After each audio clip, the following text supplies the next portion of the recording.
Halo semuanya, pernah kepikiran nggak sih tentang dunia di sekitar kita? Mulai dari es yang mencair di minuman kamu, sampai kayu yang dibakar buat api unggun, itu semua intinya adalah tentang zat dan perubahan-perubahan luar biasa yang dialaminya. Yuk kita bedah bareng-bareng. Coba deh, lihat gambar ini. Lapisan es raksasa di kutub yang lagi mencair.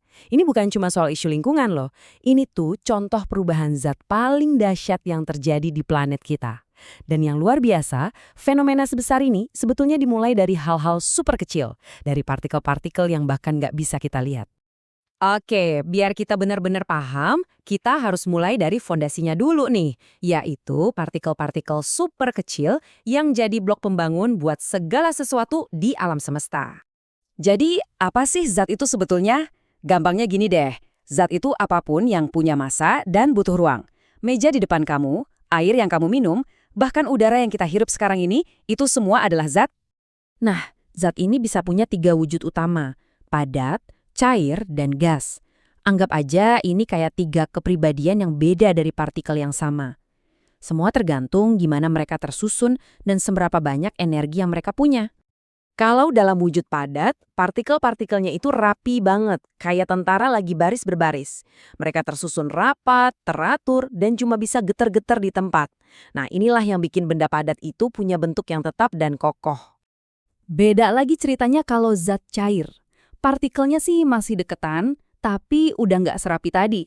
Ikatannya lebih longgar, jadi mereka bisa saling geser dan ngalir. Mirip kayak orang-orang di tengah keramaian. Makanya air bisa ngikutin bentuk wadahnya kan? Dan yang terakhir, gas.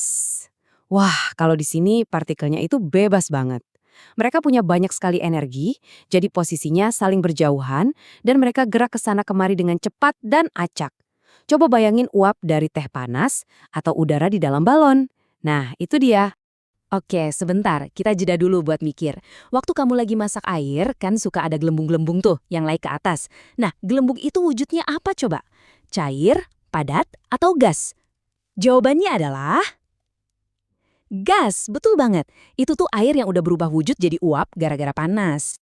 Oke, sekarang kita masuk ke bagian intinya nih. Soal perubahannya sendiri. Tipe yang pertama namanya perubahan fisika. Gampangnya, anggap aja ini kayak makeover. Penampilannya emang berubah, tapi identitas dasarnya tetap sama. Jadi, kata kuncinya di sini adalah identitas zatnya gak berubah sama sekali. Es yang mencair, ya tetap aja air. Rumusnya H2O. Kertas yang disobek, ya potongan-potongannya tetap kertas. Karena dasarnya sama, perubahan ini sering banget bisa kita balikin lagi ke bentuk semula. Nah, sekarang kita pindah ke perubahan yang jauh lebih dramatis. Perubahan kimia. Kalau yang ini bukan lagi sekedar makeover, tapi ini adalah sebuah transformasi total. Partikel-partikelnya benar-benar menyusun ulang diri mereka buat ngebentuk sesuatu yang sama sekali baru. Terus gimana cara kita ngenalinnya? Gampang, lihat aja tanda-tandanya. Kalau tiba-tiba muncul cahaya, atau panas, atau warnanya berubah, atau bahkan ada gelembung gas, nah itu petunjuk kuat. Dan ingat ya, kayu yang udah dibakar jadi abu nggak akan pernah bisa balik lagi jadi kayu. Perubahan ini sifatnya satu arah. Biar makin kebayang, bayangin deh gini. Perubahan fisika itu kayak kamu ganti baju. Penampilanmu beda, tapi orangnya ya tetap kamu kan? Nah, kalau perubahan kimia, itu lebih kayak ulat yang bermetamorfosis jadi kupu-kupu. Benar-benar jadi sesuatu yang baru, dan nggak bisa balik lagi jadi ulat. Oke, teorinya udah dapet nih. Sekarang kita uji coba yuk pemahaman kamu lewat kuis singkat. Udah siap? Oke, soal pertama, lihat deh ledakan kembang api yang cantik ini. Coba tebak, ini perubahan fisika atau perubahan kimia? Dan jawabannya adalah perubahan kimia. Kenapa? Soalnya muncul zat-zat baru.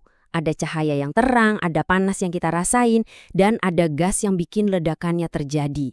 Ini reaksi kimia klasik banget. Oke, lanjut ya ke contoh kedua. Ini ada es batu yang lagi meleleh di dalam gelas. Nah, gimana kalau yang ini? Fisika atau kimia? Yep, betul banget. Ini perubahan fisika. Kenapa? Karena meskipun wujudnya ganti dari padat ke cair, zatnya ya tetap air, H2O.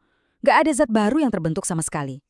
Oke, siap-siap ya. Ini tantangan terakhir dan levelnya sedikit lebih susah.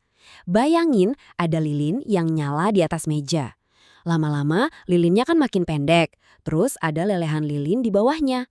Nah, pertanyaannya, di situ ada perubahan fisika dan perubahan kimia. Coba deh, kamu bisa temuin dua-duanya nggak? Gimana? Udah ketemu? Jawabannya gini nih, lelehan lilinnya itu perubahan fisika. Kenapa? Karena cuma wujudnya aja yang berubah, dari padat jadi cair. Tapi sumbu yang terbakar dan ngeluarin api itu, nah itu dia perubahan kimianya. Karena ia menghasilkan cahaya dan panas. Dua-duanya terjadi barengan. Jadi gitu teman-teman. Intinya adalah setiap perubahan di alam semesta ini, mau itu bintang yang meledak di luar angkasa atau air yang membeku di kulkas kita, semuanya adalah cerita tentang partikel. Nah, sekarang coba deh kamu lihat sekeliling. Kira-kira perubahan fisika dan kimia apa lagi yang bisa kamu temukan hari ini?